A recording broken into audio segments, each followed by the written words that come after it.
64% россиян поддерживают введение игровых дисциплин в школьную программу. Так утверждают игровая площадка VK Play и занимающаяся исследованием рынка компания ResearchMe. Я обратил внимание на эту новость, потому что эти высказывания идут вразрез с моими ощущениями того, как в целом относятся родители к играм. Но при этом источник новости вроде как серьезный. Так кому верить? Себе или статистике? Непонятно. Я не склонен преувеличивать значимость личных ощущений и предпочитаю верить данным. Однако, прежде чем принять результат какой-либо аналитики, всегда следует проверить, какие данные являлись исходными и какой метод анализа был использован. Не забывайте знаменитое выражение, получившее известность благодаря Марку Твену. Существует 3 вида лжи: ложь, наглая ложь и статистика. Я решил проверить, а как дела обстоят на этот раз? Верить ли броскому заголовку? Открываем и читаем статью. Ссылку на оригинал вы сможете найти под видео. Согласно исследованию, 64% опрошенных за или не против, чтобы игровые дисциплины, разработка видеоигр, киберспорт ввели в школьную программу. Бинго! Авторы исследования ловко решили за и не против объединить словом «поддерживают». Вот это поворот! Но может за безоговорочное большинство, а не против какой-то совсем незначительный процент? Окей, читаем дальше. Треть респондентов считает, что такие предметы следует сделать обязательными. Также 32% родителей не против тратить деньги на дополнительное образование в области игр. Вот собственные цифры. 32-33% за. Столько же вы сдержались, а целых 36% против. Так куда, вы говорите, склоняется общественное мнение? Я лично вижу, что против высказалось большее количество опрошенных. Непонятно. Я со своей стороны очень хочу, чтобы общественное мнение по поводу видеоигр было более позитивно и лояльно. Однако мы видим, практика показывает, что в настоящий момент все-таки большее количество людей, особенно старшего поколения, тех, кто сейчас является родителями, а тем более бабушками и дедушками, настроены скорее отрицательно.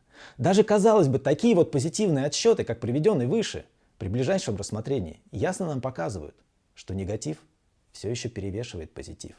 И есть огромное количество людей, которые готовы терпеть игры как палочку-выручалочку, чтобы не заниматься ребенком. Дал ему телефон, и все, его не видно, не слышно, но до тех пор, пока аккумулятор не сядет. Правда, потом некоторые родители начинают кричать про игровые зависимости у ребенка, хотя никакой игровой зависимости в распространенном понимании слова «зависимость» не существует. Несмотря на то, что по информации Всемирной организации здравоохранения ВОЗ с 1 января 2022 года чрезмерное увлечение компьютерными играми, переросшее в игровую зависимость, официально получило статус болезни и внесено в классификатор болезней, как аддитивное расстройство.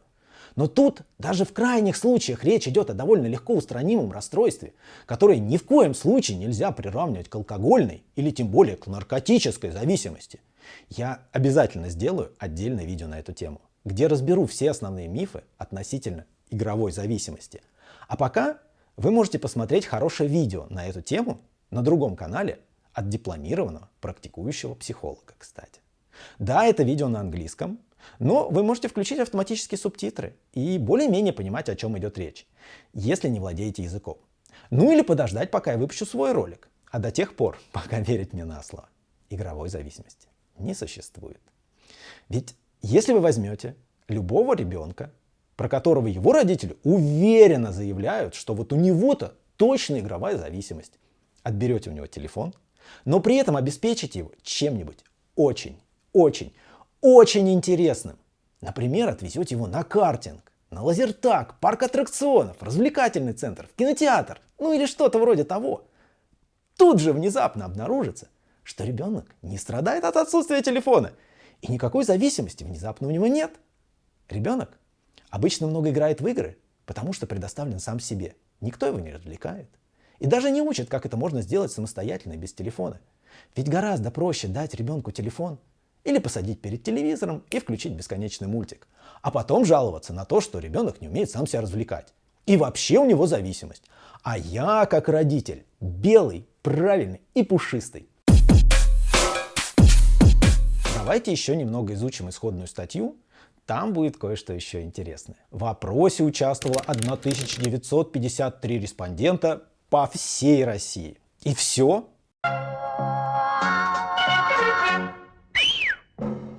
Никакой больше информации по аудитории опроса нет.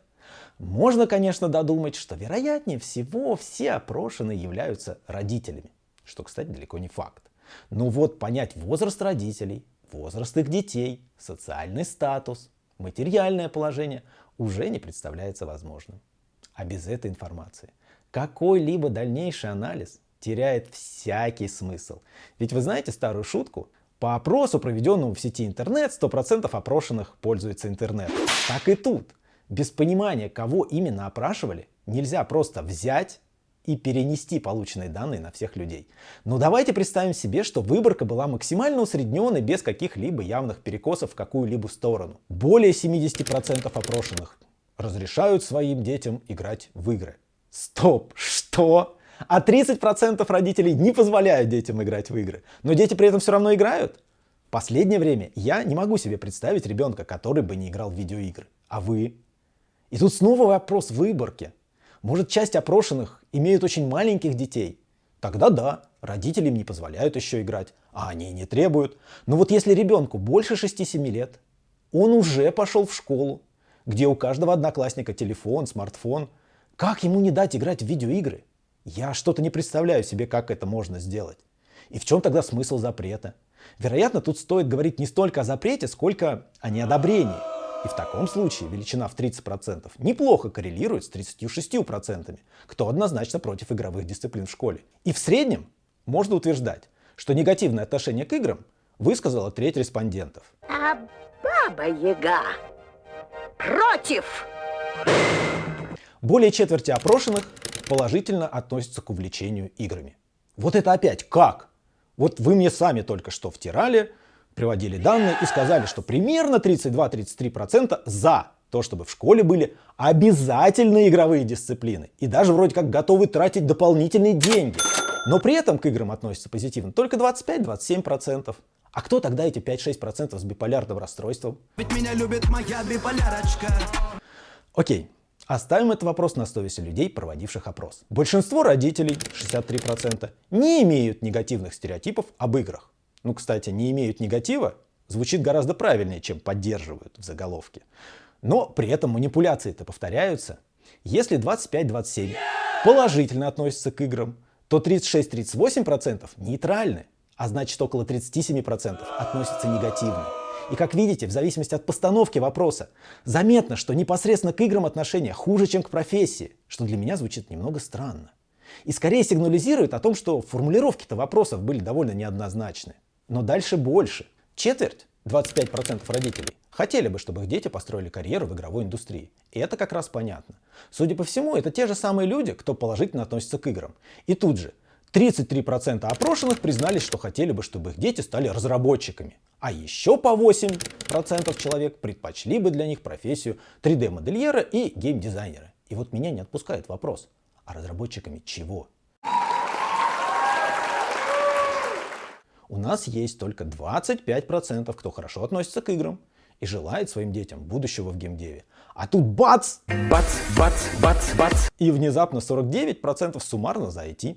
У меня есть только одна версия, как это трактовать.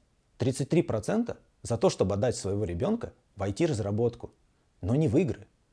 Так как если из 25% вычесть 16% художников и геймдизайнеров, то останется только 9% игровых разработчиков. То есть 24% не очень хорошо относятся к играм, но в целом готовы отдавать своего ребенка в айтишечку. Пусть его научат. Главное, чтобы в игру не играл. Вот в моем детстве, пока не было видеоигр, наши родители тоже жаловались, что мы зависимы от телевизора. А когда не было телевизоров, я уверен, что наши бабушки и дедушки тоже жаловались друг другу на наших мам и пап, что они тоже от чего-то зависимы, и им лишь бы не делать уроки и работу по дому. А вот еще раньше такой проблемы не было. Там были проблемы посерьезней. Так что мы поколение счастливых людей, которым повезло родиться в золотое время. Я верю, что отношение к играм меняется, становится лучше, ведь они этого достойны. И я со своей стороны хочу сделать свой вклад, чтобы к играм относились так, как они заслуживают, с любовью и уважением. Играйте, читайте, разбирайтесь и анализируйте. И если вам есть что сказать, то добро пожаловать в комментарии. С вами был канал ProGameDev и его ведущий Иван. Пока-пока.